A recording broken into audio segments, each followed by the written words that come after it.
L'objectif ultime, c'est d'être capable d'avoir un client, mais de le garder. Un peu comme un dentiste ou un médecin. Quand tu as mal aux dents, tu vas voir un dentiste. En tout cas, moi, je vais voir le même dentiste, le même médecin.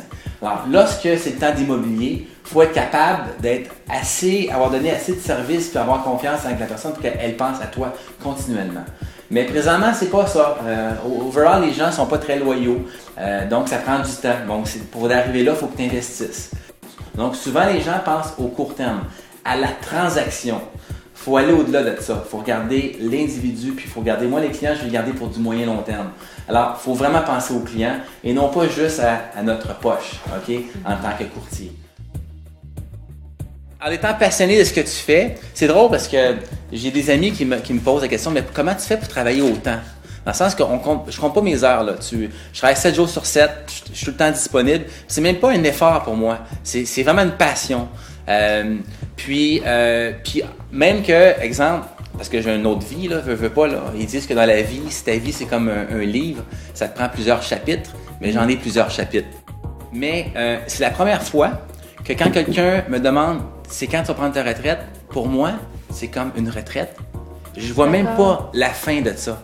C'est comme si je me vois faire ça, vraiment c'est un métier que je veux faire à long terme. Et je vois pas que ça termine à un âge ou une date précise. Bien, je pense qu'il y a du travail d'innovation aussi, donc il faut se différencier des autres. Puis un des exemples que j'ai en tête, c'est on a fait, ma partenaire et moi, Samia Wartani, une visite libre. Et puis la visite libre, c'était l'action de grâce, fin de semaine de l'action de grâce. Donc tout le monde me disait quelle erreur que tu as fait de faire une visite libre durant cette fin de semaine-là. Il n'y avait pas personne en ville. Donc ce qu'on a fait, c'est qu'on a créé une visite libre, mais on a combiné ça avec une exposition de galerie d'art. Un de mes amis qui s'appelle Jean-Daniel Roher, donc c'est sa peinture qui est là ici. On a organisé une exposition d'art dans une des propriétés d'Outremont. Donc il y avait plus de 22 toiles d'exposées. Okay? Donc ce qu'on a fait, un mailing à travers le secteur. Puis on a invité au-delà de 1000 personnes. Ça a été un succès. Parce que les gens sont venus, ils ont visité la maison. On a même eu des gens intéressés, donc ils sont venus pour les toiles, mais qui étaient intéressés par la maison.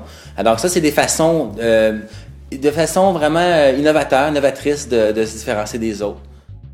D'être toujours disponible, ça c'est extrêmement important dans le domaine qu'on est.